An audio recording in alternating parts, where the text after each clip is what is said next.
Is my audio okay from your end? Yeah, everything is Really cool. We'll just do a couple of quick introductions to let you know for followers who are coming from one place or the other. But my name is Dana. I'm with American Society for the Positive Care of Children, or American SPCC.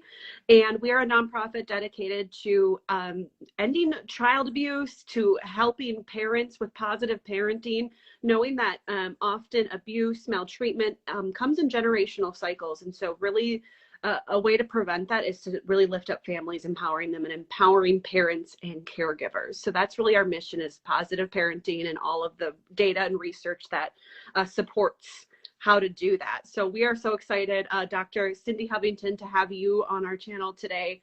Could you tell everyone here, for those who don't know, what it is you do? I fit perfectly with what you just said, because I try to help parents and inform them by sharing science. So I'm a mom of 3, but I also have a doctorate degree in neuroscience.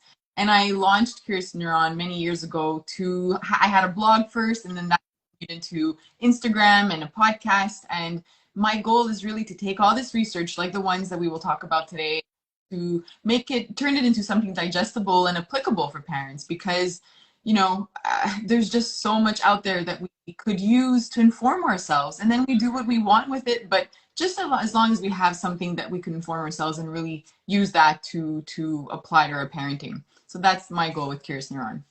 Yeah, and I love the graphics and the way you really break it down, because parenting advice is already a racket. And then you talk about like the neurological parts of everything. And it's for some people, I think it's totally over their heads, but you make it really digestible, which we're a big fan of. So thank you for all that you do. So today we are talking, as we mentioned, about ACEs, or adverse childhood experiences. And just to back up a little bit for those who aren't familiar with that term, ACEs were kind of coined back in the early 1990s when the CDC and Kaiser did what they call a groundbreaking study that really linked 10 specific early childhood traumatic household mostly events to negative outcomes later in life, negative health outcomes, mental health, physical health, and sometimes even earlier death.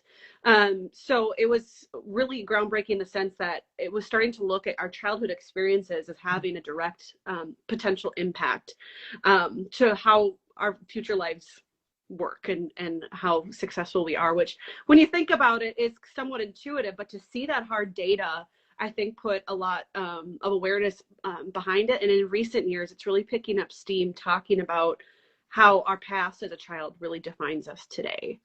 And so I know that's something you've been interested in your work too, Cindy. Very much. Before becoming a parent, when I had Curious Neuron, I was just pumping out a lot of like child development stuff and thinking that if we just knew enough about a child's brain and how they develop, that we'd be great parents. But as I became a parent and had my first and my second and my third child, I realized that I had to dig into the literature that looked into our past. And that's when I generational cycles, and I looked at ACEs. And we have to take the moment to do that, because as we'll have the discussion, you and I, today, people will realize that when you start looking back, things make sense in the present, and things make sense in terms of how you're parenting, especially when it comes to ACEs. But like you said, this was really groundbreaking, because now we were able to kind of have these relationships and see these relationships and correlations between what happened to us when we were young and the physical and mental challenges and illnesses that adults were having. At the same time, that's a bit of not a weakness, but an issue that they had. And I don't know if you want to talk about that now before we get into it, but there are downfalls and there are ups and downs of this scale. Right now, for those of you who are on the scale, and the link to that is on your stories.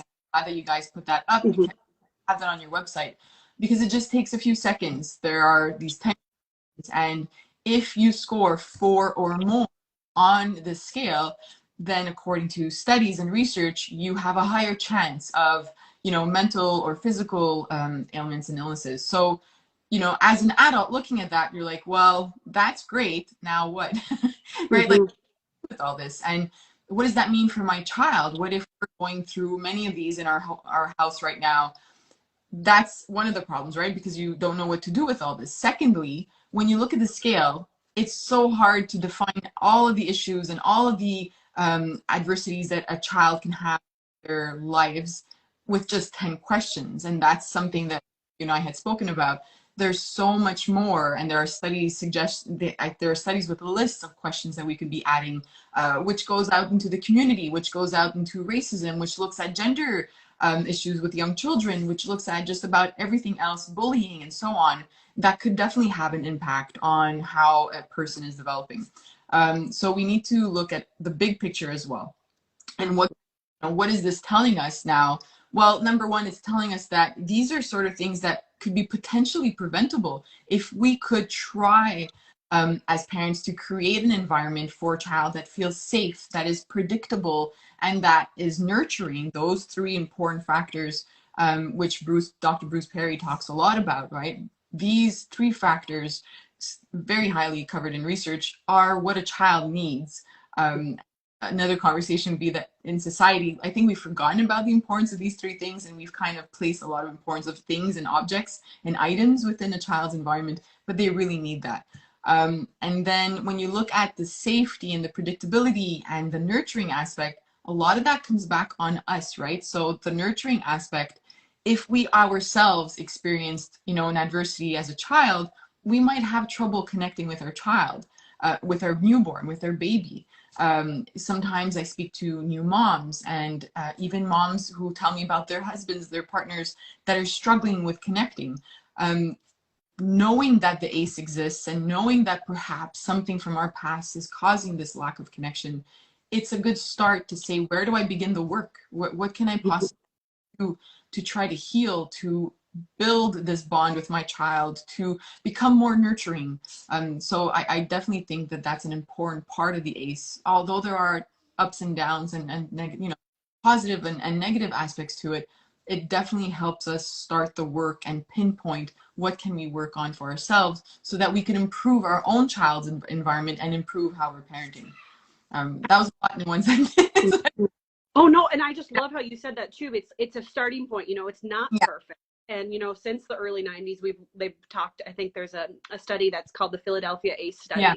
And we can link to some of these after the fact too, that really did look into some of those additional items. So just to back up to say what the original 10 ACEs were, basically in a nutshell: emotional, physical, or sexual abuse, emotional or physical neglect, household challenges such as violence towards a parent, substance abuse or mental illness in your home, separation or divorce even, or a member of the household being incarcerated.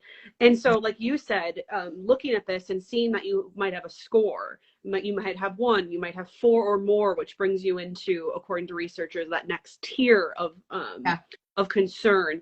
It can be a starting point, at least. I think at first it can be somewhat traumatizing or hard to digest that information, but it can lead you towards a path of building resilience, recovery, really kind of understanding yourself. And if you're a parent, you can definitely use that as a powerful tool as well. Right, Cindy?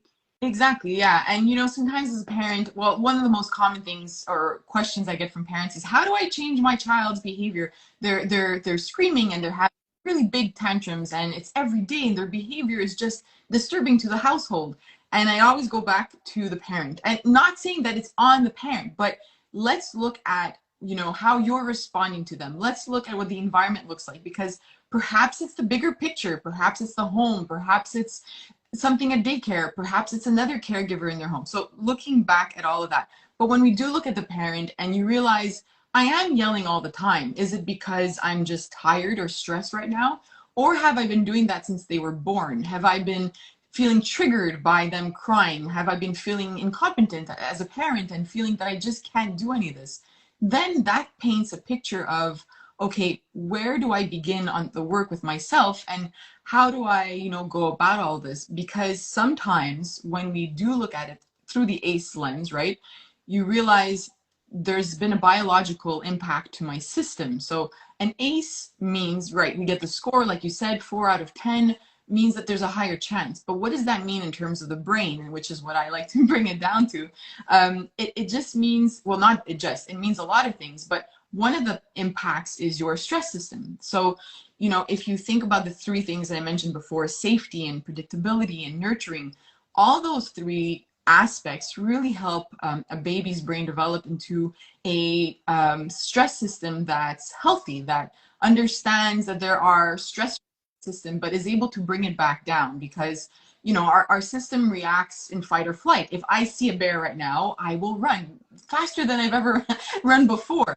My system has been prepped for that. However, if I was raised in an environment where there was a lot of violence, physical violence in the home, or verbal violence, or, you know, in a divorce where the dynamics weren't great, then my stress system is not the same as the next person's stress system who did not come from that sort of environment. My stress system is hypersensitive. My stress system is on hyper arousal mode. It's always in fight or flight. And coming back to somebody as a parent, always being in fight or flight means if my child says, no, I don't want to do that, I'm ready to fight. My system it never feels safe. It never feels like it could calm down. And that's something that I've worked on myself through therapy, and I'm very comfortable saying that.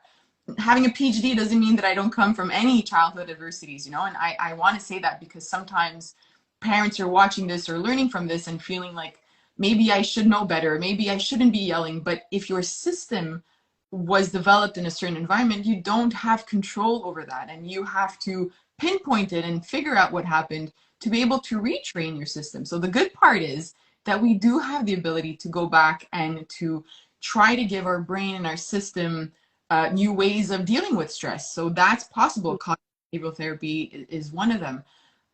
But we have to acknowledge it, and we have to look back into our past as a parent, because like I said, biologically, we are not the same if we were raised in an environment or if we have many ACEs. And sometimes it could be just one, right? It could be, that's another thing that in studies they talk about. You could have 8 ACEs and feel like have no impact, right? It depends on your resilience. It depends on your DNA, and that's a big part of it. Or you can have one and struggle with depression and anxiety your whole life, and there might be some association to it. So it really depends on the person and many factors. However, if you're listening to this and saying, you know, I'm struggling with connecting with my child, I've been struggling with mental health and never really, you know, addressed it, or I'm struggling with regulating my emotions. That's another part of the brain that is impacted. If you come from an environment where there's emotional neglect, you might have been crying a lot as a baby, as an infant, and were never receiving that connection and that nurturing, that warmth from your caregiver.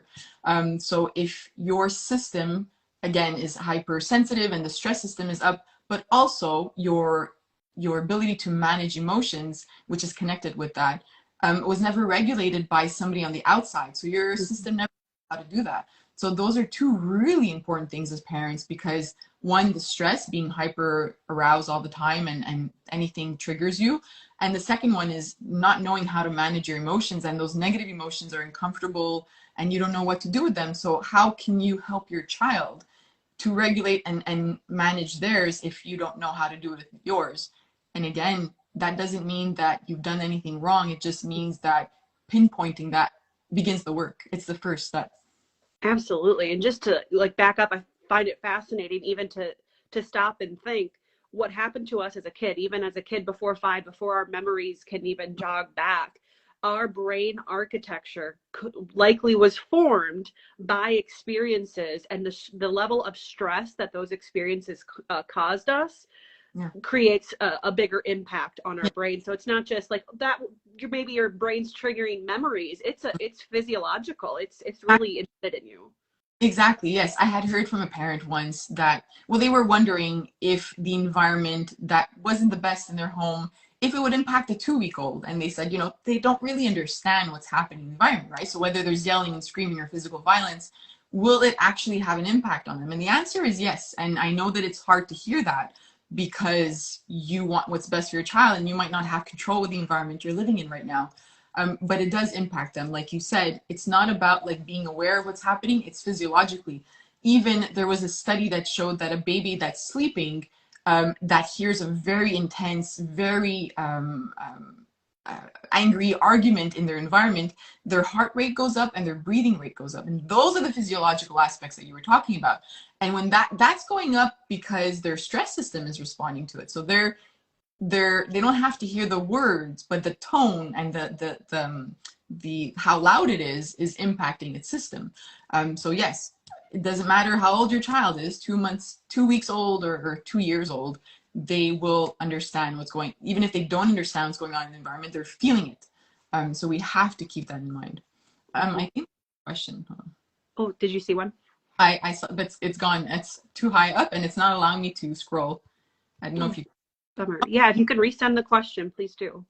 Oh, okay. It's so hard. Can you feel re-traumatizing to pinpoint it? Can you feel? I'm not sure I understand. I wonder if, and maybe this isn't the question, but the way I kind of understood that was going back to pinpoint it, to understand that. Oh. Do we need to understand it possibly as a trigger, to tread carefully, to understand that these might open some deeper wounds than we were maybe ready for? It might, I just want to remind everyone, I'm a neuroscientist, so I'm not a psychologist, and I don't know exactly how they would go about it. But as a neuroscientist, I know that from the brain and what I've studied, yes, of course, there might be some parts of the recovery and the healing that are very difficult. I don't know how they would go about it in psychology and what they would do, but through cognitive behavioral therapy, I know that they have to pinpoint certain things. And through my own experience as well, as hard as it is sometimes to pinpoint and to go back to certain aspects, those moments will be hard, those weeks will be hard, even months maybe.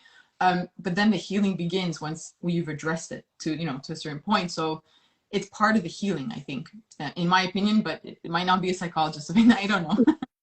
There's a lot of fields of study, I think, that could help us with this conversation, depending on where we're taking it. But what I also think it's important to back up and talk about was, you talked about how many positive supports you had around you mattered. So yes, you have this score, but it's really a matter of, they say there's 3 types of stress. There's, the positive stress that teaches us just how to cope. There's tolerable, and then there's toxic. And that's when that revving of your engine, the fight or flight, really kicks in. And when you're constantly being triggered, without those positive supports, that's when it happens, right? So just also too, thinking as someone who has ACEs themselves, and you're looking at your own little kids and you're thinking, well, I hope I'm not just destined to pass them down because I have them. It's really about that positive really plays an equal or perhaps more important role in how that brain develops as well, right? Yeah, exactly. Like, stress is not bad for the brain. It's like you said, it's that toxic or that chronic stress. And for babies, that an environment that isn't predictable, that they don't know what's going to happen next. Like they need that predictability. I cry, I'm hungry, you come. It's a nice, comfort for them. But yes, the stresses within their system, our child's system is okay. And that helps them to some extent with resiliency, right? Like here, but in the big picture around that is that they have to feel safe in the environment. So if you are providing your child with a safe environment, with a nurturing environment, when they do feel, stress, first days of daycare, first days of preschool and school, that is a very stressful event. But studies have shown that when a child is coming from that nurturing, predictable, and that warm environment, then they are able to deal with the stresses a lot more. They're able to bring down their cortisol levels, which is a stress hormone, a lot faster than other children. So we do have to work on that. And going back to ourselves, that's something I'm a very anxious person, and I would bring that around my children too. And, that's when I started. It was only after I had kids that I realized, I was functioning in life to some extent. And now I had these 2 very young kids, 2 kids under 2 when that happened to me. And I was like, I've lost control of my life. And that's when I realized I needed to really deal with this. And I wasn't functioning anymore. I was, hiding in a closet, calling my husband saying, I can't do this. And I had to kind of like put things together and say, okay, this has to happen now. And we have to, if you are somebody listening to this and feeling like you hadn't addressed this and you hadn't realized the importance of addressing it, that is the first step. And it's not going to be easy. It took me 8 months to say I need help to get to the help because there's a process around that. It might not be as easy as, calling somebody tonight and saying, yeah, hi, I need help, or calling a friend or opening up about something. It's really a process. Journaling, writing about it if you can, reading some books. Somebody mentioned Dr. Bruce Perry. I think I mentioned at the beginning. it, he has 2 books, and one book is extremely powerful. It's the, I have it somewhere, hold on. I was going to say too, I was going to look up a title that I believe he co-authored in our. But this, yep. the start. He talks about the brain, he talks about ACEs, and he talks about, you know, what we could do. And in addition to his book, I was digging into the literature for a talk, and what's interesting is now we're starting to look at ACEs and the microbiome, right? So our gut health. And some studies are suggesting that there are ways that we could, with children and with adults, work on feeding the gut, your gut health and your microbiome, because there's a connection between your brain and your gut. So by, you know, if the brain underwent these biological changes because of the environment, instead of dealing and trying to heal the brain, we can heal the gut. That will heal the brain. This is all new, but just fascinating work. And I don't want parents to feel like there's nothing that could be done for them or for their child, especially if you are living in a home environment where you know it is not healthy for your child. It's not too late. And you mentioned connection. That's one thing that's really important. So if you can't connect with your child because of postpartum depression or anything that is happening in your home, if your child has a very strong connection and bond to another caregiver, it could be a grandparent, an aunt, an uncle, a daycare educator, somebody, help them nurture that relationship, because it's almost healing to the brain. That connection can kind of nurture and cuddle the brain in a way that will protect it. So it's important that we do think of that, and feel comfortable if we can't offer that, to perhaps get some help, because it's an important part. Absolutely. And when you brought that up, and it kind of dovetails in that book, is that the one that Oprah Winfrey is a part of as well? Yeah. Okay. Yeah. Yes, I find it fascinating when you look back at kind of when Oprah Winfrey went down this path of research about ACEs. Yeah. You can look back at past interviews and reports. She had a famous or big one that she did with 60 Minutes, and she said that out of all the stories she's ever covered and research she's looked at, this has been the most impactful. And if she could share any of her wisdom with the world, just one thing, it would be this. It would be that we need to change, instead of when we see an adult or someone struggling and saying, what's wrong with you? We instead look back and say, what happened to you? So that's the title of the book, right? Because studies are showing that it's not about someone being a bad egg, right? It's that correlation to the past. And Oprah talks about her positive buffer being a teacher. And that was where she got her resilience from. Exactly. And, you know, I'm so happy you brought that up. So yes, it's called What Happened to You, because I do think that we should be changing how we approach our system, whether it's, you know, dealing with students at school or dealing with kids in preschool and in daycares, and even adults, right? We keep saying, what's wrong with you? What do you have? What's your label? What diagnosis? Rather than saying, what happened to you, or how can I help you? What kind of support? And that is the kind of support that, and Dr. Bruce Perry, you know, he says the trauma-informed support and community. That is what we need, because we've been avoiding that. We don't, you know, even in therapy or certain programs out in schools, sure, they'll address the problem, but they won't address the foundation of it all. They won't look under it and peel the layers to try to figure out what happened. And once you look at it that way, and you look at what happened to this person in front of me, then you're able to really heal much better than just kind of adding the not the band-aid, but like the, you know, trying to fix it. You can't do that. And that's a big problem with our system right now. Absolutely. And that's what American SPCC is so big about. You know, when we talk about helping, you know, whether it's stopping abuse, neglect, maltreatment, all of these things.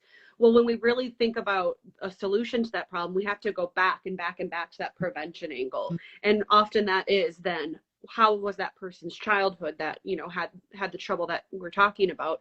How did that inform who they became? And if we could just step back more often like that, as a community, as a, you know, system, wherever our funding may go, wouldn't we just be in such a better place? Yeah, but you're right. Having your first child and leaving the hospital, I wish, looking back, that somebody would have told me about this, that somebody would have explained how your past, one day you are going to be yelling at your child, and for no reason, you don't even understand it, but you're mad, something triggered you. And then parts of your childhood come flashing back. I don't know if anybody else listening to this had this experience. I remember it very well, where I was like, a lot of swearing in my head, like, what am I doing? Why? And then this whole feeling of failure, like, why what? I don't even understand what I'm doing right now. And then all of a sudden, and it's not just about a parent yelling at you, it's certain parts of your, and it's not everybody that will experience this, but when you do, you know, I just wish that somebody at the hospital would tell me, you're normal, you're okay, you're not less than as a parent because you're having this moment. You are not less than as a parent because you didn't have certain nurturing growing up. You know, like it's so powerful to hear that. And yeah, I agree with you. I think that the system and policy needs to change, and money needs to be given to these places, to foundations like yours that are doing the work, that are helping parents, because we can inform parents in society about the impact. But let's start right away with brand new parents. Here's what the science says.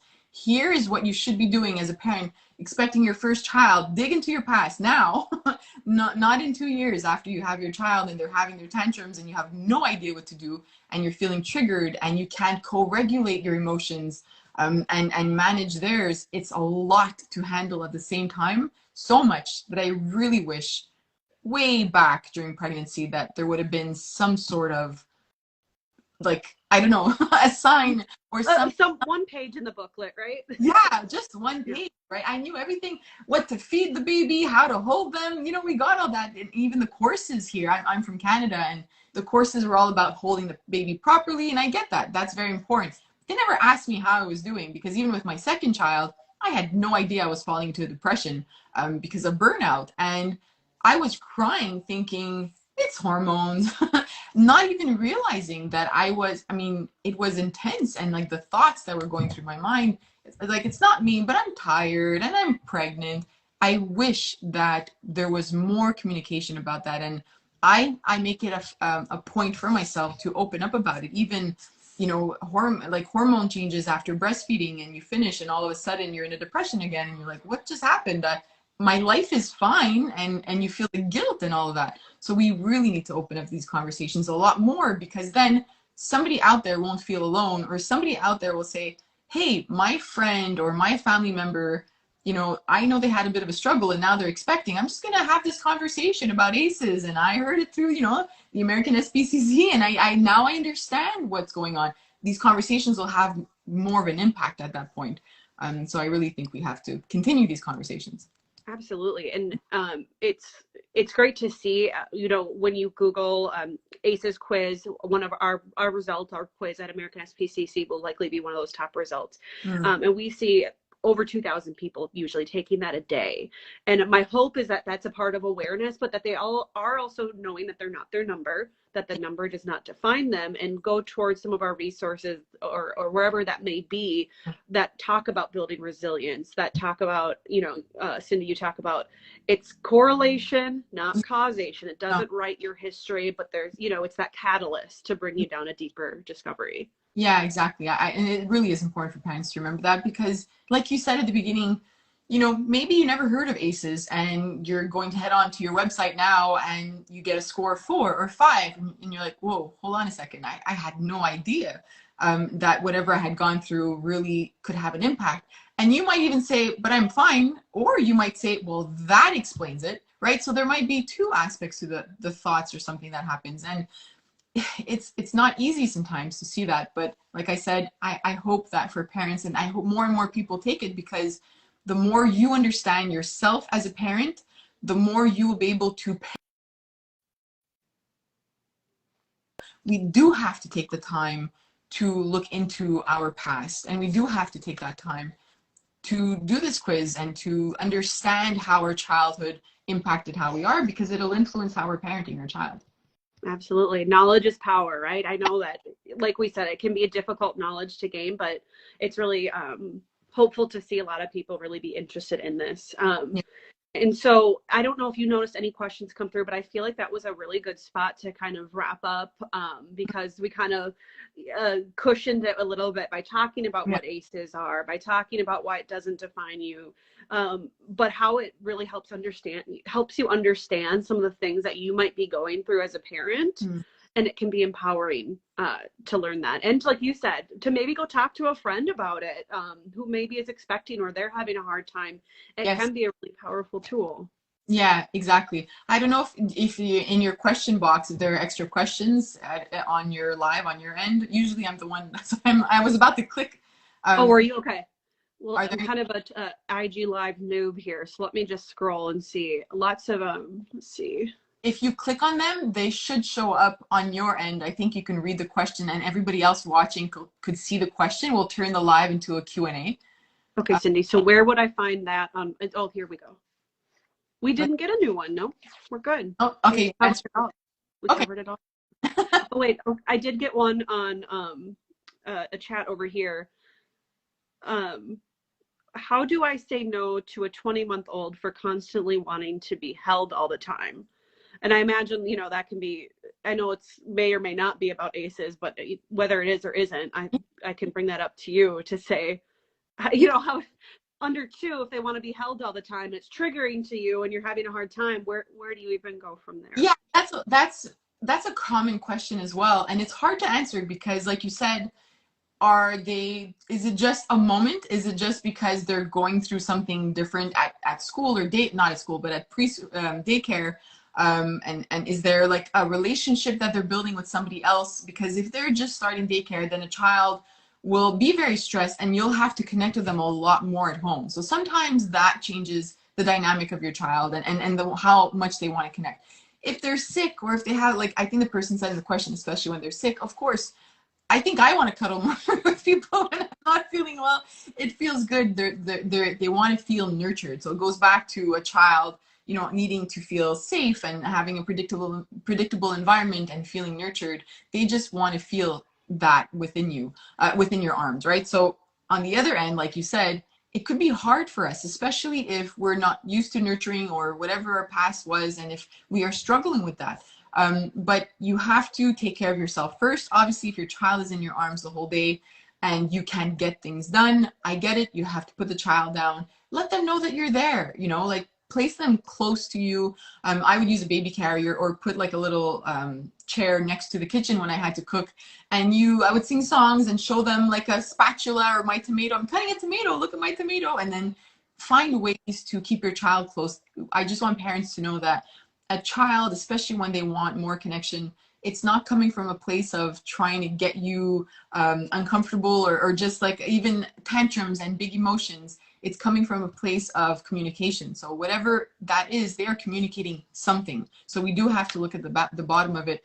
Is it the home environment that has changed? Maybe there's more yelling, maybe there are more arguments, and the child wants to feel safe. But it's really important with that question that we look at the underlying cause for it. Yeah, absolutely. I appreciate you taking the time to jump into that one. I imagine we could talk 4 hours about this, and we hope to talk to you again at some point. But we thank you so much for talking to us today about ACEs. We appreciate you so much. We would love to have people follow us along for more support on positive parenting. We would love to be an ally to you and a support to you on your parenting and caregiving journey. So thank you so much, Cindy, for joining us tonight. Thank you for this conversation. I'll see you soon. Bye.